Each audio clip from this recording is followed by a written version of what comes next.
¿Qué tal? Muy buenas tardes, muy buen día, muy buenas noches, dependiendo de la hora en la que nos estén sintonizando. Nos encontramos en la segunda parte de esta entrevista con Lulú, hablando de la comunicación no violenta. Nos encontramos grabando desde Puebla, en las instalaciones del Cowork en Sinfonía, y agradecemos a Bloom Market Company, que nos hizo el favor de patrocinarnos estos hermosos arreglos florales que hemos tenido durante las entrevistas que estamos grabando en Puebla, y también a Talavera La Flor, que nos prestó este hermoso jarrón de la Talavera poblana. Entonces, seguimos, Lulú, en esta parte de la comunicación no violenta. ¿Qué es la empatía y cómo trabajar con la empatía? Bueno, la definición más común es ponerse en el lugar del otro. En el lugar, ¿no? Lo cual no es nada sencillo. Se oye tan simple, pero no es tan... no es una fórmula. Claro. Para empezar, ponerse en el lugar del otro es relativamente difícil, porque no tienes ni las mismas emociones, las mismas vivencias, los mismos antecedentes. Entonces, la misma realidad. Más bien yo podría abordar la empatía desde un aspecto respetuoso. A ver, te escucho. Y desde la escucha me convierto en una persona compasiva. A ver, aquí quiero enfatizar una cuestión. La palabra compasión ha sido demeritada en nuestro lenguaje porque se equipara a la lástima. Pero, a ver, la palabra compasión significa entender la pasión del otro. ¿Y qué es la pasión? Bueno, para los griegos la pasión era la emoción.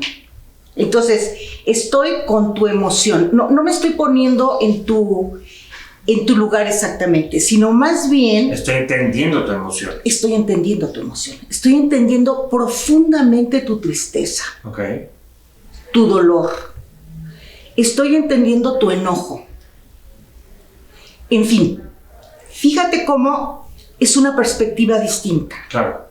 Entonces a mí la palabra compasión me gusta mucho y la asocio mucho precisamente con la empatía. Claro. Ser empático es permitirte sentir con, estar con. A ver, ¿en cuántas ocasiones, y esto me parece muy violento, una persona te dice... Vamos a suponer que hay una ruptura amorosa, bien dolorosa, una ruptura amorosa de pareja en donde pues se tenían puestas muchas expectativas y demás. Entonces, tú llegas con tu mejor amigo o amiga y le comentas, estoy pasando por esto, y lloras. Entonces, la persona ¿cómo decirlo? Se desnuda el alma y empieza desnuda el alma. Pero entonces, al que está escuchando, entre comillas, le mueve cosas personales o bien le incomoda las lágrimas del otro. Entonces se empieza a decir, hombre, no llores, ni valía la pena. Mejor vámonos a chupar, vámonos a tomar unas chelas, vámonos al antro y se te va a olvidar. A ver, eso es violento. ¿En qué sentido? No estoy contigo. Estoy respondiendo a, ay no, yo ahorita estaba muy contentita. Claro, estaba muy contentita y vienes con tu bronca y no, bueno, pues mejor vámonos de pachanga, vámonos a echar relajo. O sea, cuesta trabajo empatizar. Claro que cuesta trabajo. Entonces, dime si no es violento cuando tú estás en tu dolor y el otro no sabe escucharte. Sí. Otra manera de no ser empático es dar consejos. Cuando no te los pidieron. Cuando no te los pidieron. Lo mejor que uno puede hacer es una escucha activa. Claro. Punto. Te escucho, te acompaño en este momento. Oye, ¿estás bien? ¿Quieres un vaso de agua? Siéntate, ponte cómodo y te escucho. Claro. No te interrumpo. Te pongo atención. Insisto. Te miro a los ojos. Claro. Y dejo que te desahogues. Dejo que tu alma se desnude, como bien dijiste. Sin embargo, no estamos a veces preparados para estar con la pasión del otro. Pero es difícil. Y sobre todo en estos días que vivimos en el tema de la inmediatez, el poder tener una escucha activa, ¿no? Y el poder ponernos en el lugar del otro y entender el contexto. Y en ese sentido, cuando practicamos la empatía o somos conscientes de esa situación, ¿cómo poder ejercerla o cómo poder llevarla a cabo en nuestro día a día? Ejercitándote, como ejercitar un músculo. Okay. ¿No? Tal cual. Cada vez que veas a una persona en determinada circunstancia difícil o incluso buena, bonita, en una circunstancia de alegría o felicidad, oye, te veo muy alegre, te ves radiante. Compartir esa felicidad. ¡Claro! Compartir esas emociones. Sí, compartir. Oye, te ves radiante, una palabra amable. Es como ir ejercitando eso de comunicar que estás con el otro, que lo estás mirando. Es como mucho como el ejemplo que nos platicabas hace un momento de la parte de esta chica que es tu paciente y que exteriorizó con su jefe sus emociones y al contrario, lejos de renunciar o tener un resultado negativo, consiguió todo lo contrario, algo positivo. Y a veces no nos permitimos el poder convivir correcta y adecuadamente con nuestros compañeros de trabajo, con nuestra pareja, con nuestra familia, con nuestros amigos, porque nos hemos vuelto muy envidiosos o qué será lo que está pasando. Muy egoístas. Egoístas. Muy egoístas. El yo mime conmigo, o sea, así como yo me intereso, yo me importo, mis tristezas o mis alegrías, mi coche, mi vida. Y entonces hemos dejado de ver al otro. Mientras yo estoy bien, los demás me valen gorro. Como dicen los filósofos, la otredad nos da sentido. Okay. No podemos estar... no podemos ser humanos si no consideramos a los demás en nuestro entorno. Pero no solo es convivir, sino es estar con el otro. Estar verdaderamente implicado no te vas a hacer cargo de los problemas del otro, pero sí implicarte en lo que el otro está viviendo. Mostrar interés. Mostrar interés A través de esta escucha activa que nos has comentado y que si logramos realmente empatizar con la persona en ese momento, vamos a poder hacer que se exteriorice sus emociones y sentimientos de una manera correcta, ¿no? Claro. Y en ese sentido, Lulú, ¿cómo hacer para poder hacer que nos caiga el 20, ¿no? Y no estar pensando solamente en lo mío, sino tratar de buscar esa comunicación no verbal y ponernos en el lugar del otro. ¿Cómo hacerlo en esos segundos en los que nos estamos comunicando? En esos segundos en los que nos estamos comunicando. A ver, una de las cuestiones más importantes es de verdad saber qué quieres comunicar. Correcto. Ya lo había comentado. Sí. Quiero comunicar mi ira o mi poder o quiero pedir algo. A ver, casi siempre los conflictos es porque tenemos una necesidad no resuelta en relación con el otro o la otra. Eso es muy común. Porque algo nos molesta, porque hemos observado cosas de la otra persona o de los demás que nos están lastimando. Y entonces saber qué es lo que está pasando conmigo desde ahí, ¿no? ¿Qué es lo que yo quiero comunicar? ¿Qué necesito? Por ejemplo, la otra vez otro paciente me decía, cada vez que le digo a mi mamá que quiero hablar con ella, se mete a la cocina y se pone a lavar los trastos o a cocinar. Evade. Digo, ya le dijiste cómo te sientes a partir de esa situación, sin reproches, es decir, no reprochar es muy importante. Evitar las palabras siempre y nunca. Ok. ¿No? Siempre llegas tarde, siempre me contestas feo, ¿no? Sí creo que insisto un poco en ejercitar porque no es sencillo. Tenemos tantos vicios en la comunicación. No es sencillo, pero si yo me siento y digo, a ver, voy a evitar el siempre, el nunca, por a veces me siento ignorado o ignorada. Qué distinto, ¿no?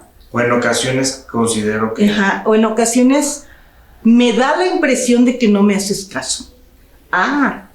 Claro. Es otra manera. Claro. Y por eso hace rato también hablaba de la cultura de paz, que es como ir cambiando el reproche, la grosería, la imposición, por una cuestión mucho más pacífica, Claro. tranquila. Pero, mira, necesitamos pacificarnos nosotros primero.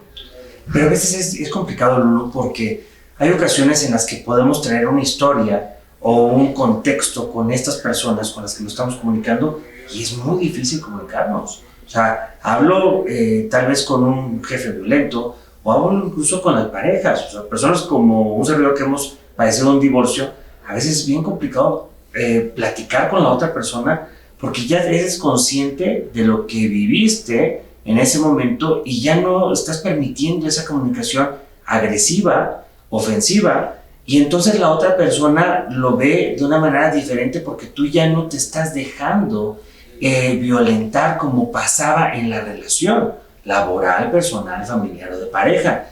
Y entonces la otra persona, el locutor, no está, está percibiendo el mensaje de una manera diferente y entonces creo yo que está saliendo cada vez más su ego, su poder, porque ya no está controlando como antes pasaba, ¿no?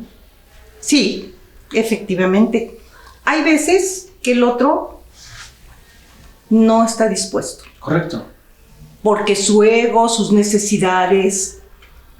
Mira, cuando el ego es un elemento muy, muy curioso, porque nos hace aparecer soberbios, importantes, pero entre más haces acopio de tu ego para mostrarte a los demás como la gran cosa, más débil estás por dentro. Totalmente. Entonces, a ver, si nos dejamos llevar por el juego de la máscara, ¿no? De la máscara, el rol que se está poniendo la persona, mira, qué importante soy. Yo no necesito tu ayuda, yo no necesito de ti, yo no necesito de nadie. Exactamente, exacto. Es que está bien debilitada por dentro. Wow.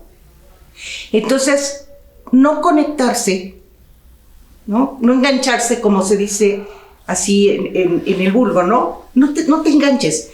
No te enganches con el ego, porque entonces es altamente posible que tu ego también entre en juego. Sino engánchate empáticamente. Tu sentir no está siendo consciente de tus necesidades. Entonces, en ese sentido, cuando estamos platicando con una otra persona que no está en ese nivel de conciencia, que no ha logrado evolucionar, que no ha logrado interiorizar sus emociones de manera correcta, identificarlas, entonces, pues, la otra persona debemos de poder ver las cosas de una manera con mayor apertura, mayor inteligencia y poder, pues, ir dejando de lado algunos temas para buscar, en la medida de lo posible, empatizar con la persona y generar esa comunicación no violenta, porque de lo contrario, pues es un círculo vicioso que nunca se va a terminar, ¿no?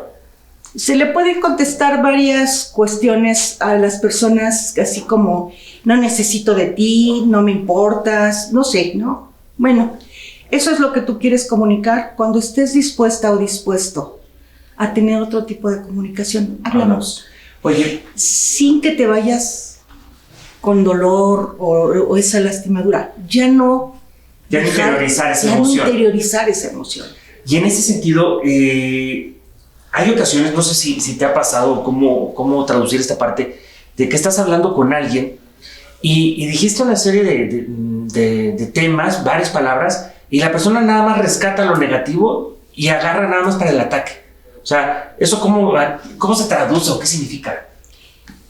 Lo que decía hace un momento, que solo escucha para responder, y responder desde el ego. Es decir, no le está importando. Es una lucha de poder. Es una lucha de poder. No le está importando lo que tú dices. Y no solo eso, no solo es que tome lo negativo, sino que a veces la conversación la torna en negativa, las interpretaciones que hacemos se tornan en negativas. Totalmente. O sea, todo está gris, todo está negro. Exacto. Pero en ese sentido, sí sería bien importante que le platiques a los escuchas, a los televidentes, cómo hacer ese proceso de evolución personal, en donde entendamos cuál es nuestra evolución, quiénes somos, dónde estamos, y dejemos de echar culpas. Porque lo más fácil es echarle la culpa a mi mamá, a mi papá, a mi jefe, a mi vecino, a mis hijos, y nosotros somos unas víctimas del sistema, o a la política, al gobierno. ¿Cómo hacer para poder generar realmente ese acto de conciencia? Porque es muy difícil y no estamos abiertos para hacerlo. No, es complicadísimo. Es que soy así porque mis papás me trataron mal de chiquita o de chiquito. ¿Qué edad tienes? 50. 25, 50, 66. Oye, como que ya tuviste suficiente tiempo para madurar.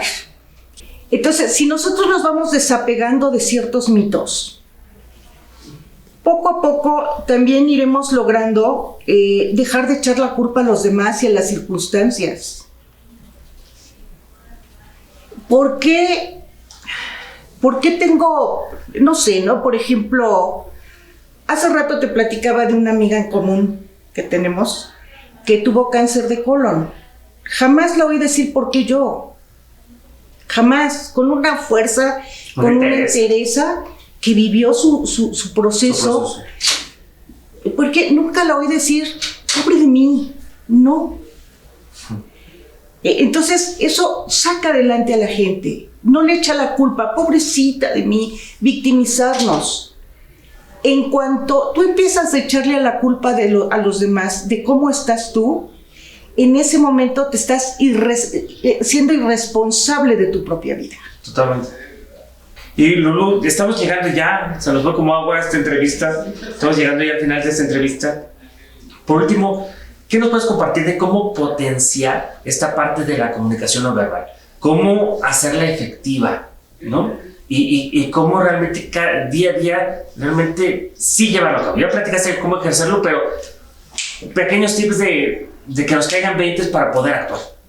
Claro, me dices de la comunicación no verbal, la comunicación del cuerpo. Cuidar mucho qué hacemos con el cuerpo.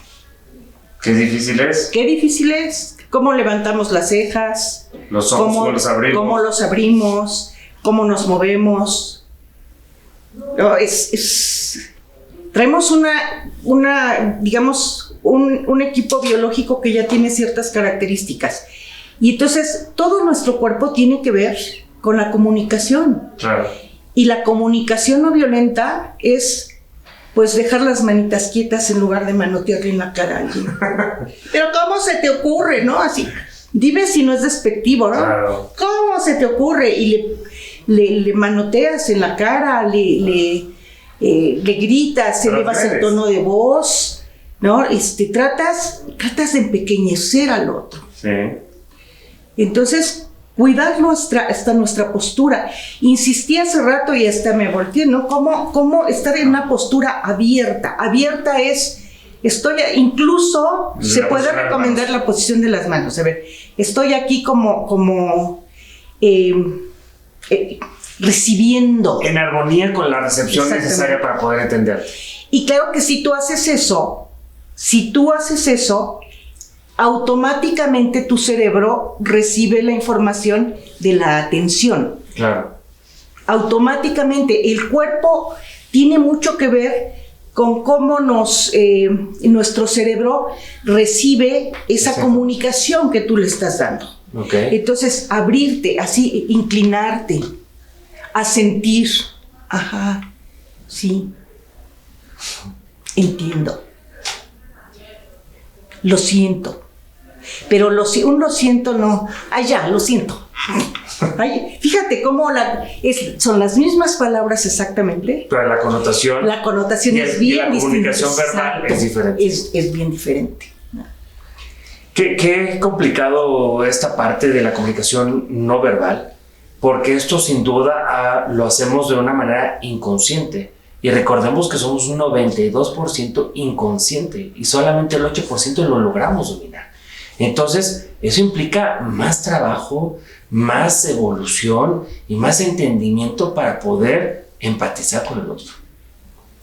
Entonces, sí es conocernos, el autoconocimiento, ¿no? Y el poder identificar nuestras emociones.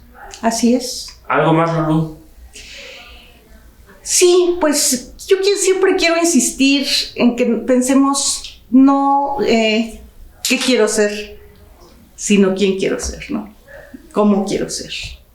En la persona en la que me quiero convertir en esta evolución.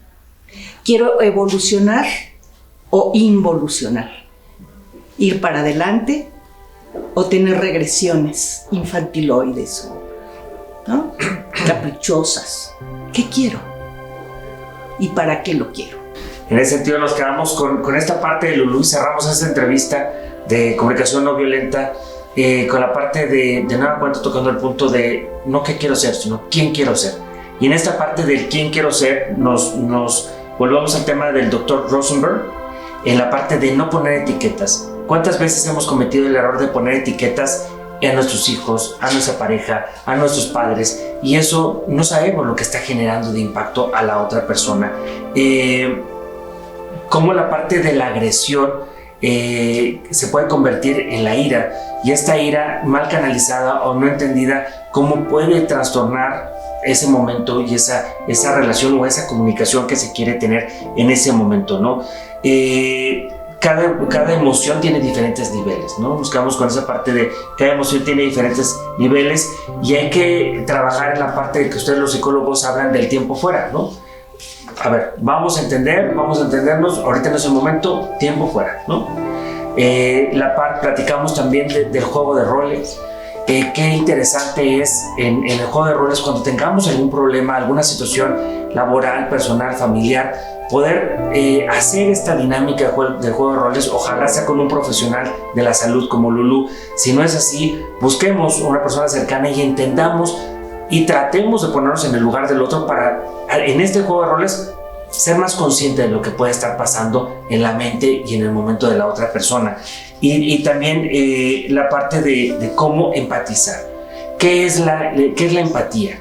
Y hablábamos del significado griego y cómo es ponerte en el lugar de, entender el lugar de, entender la emoción de, ¿no? Y hablábamos de la composición de sentir con o estar con, ¿no? El siempre y el nunca. El evitar esta parte del siempre y nunca y buscar ser consciente de estas frases y buscar canalizarlas y transformarlas en otras palabras para no poner a la defensiva de manera inmediata a la otra persona, ¿no? Y por último, lo que platicabas de vivir en plenitud. O sea, vivir en plenitud lleva un significado en donde debemos de ser claros que vamos a vivir con lo bueno y lo malo, lo vamos a interiorizar y vamos a buscar una versión mejor de nosotros sin duda alguna, no buscando ese falso cliché de el ser feliz, sino vivir en plenitud con lo bueno y lo malo y buscar esa evolución.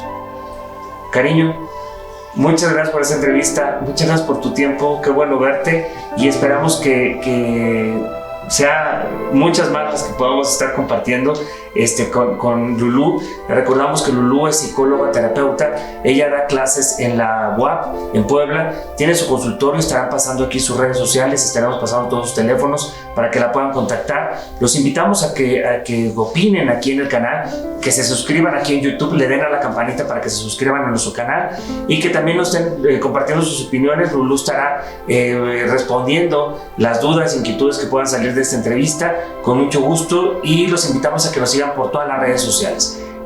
Muchas gracias por su tiempo, muchas gracias por su sintonía. Lulú, gracias. Gracias a ustedes, a tu equipo también. Gracias.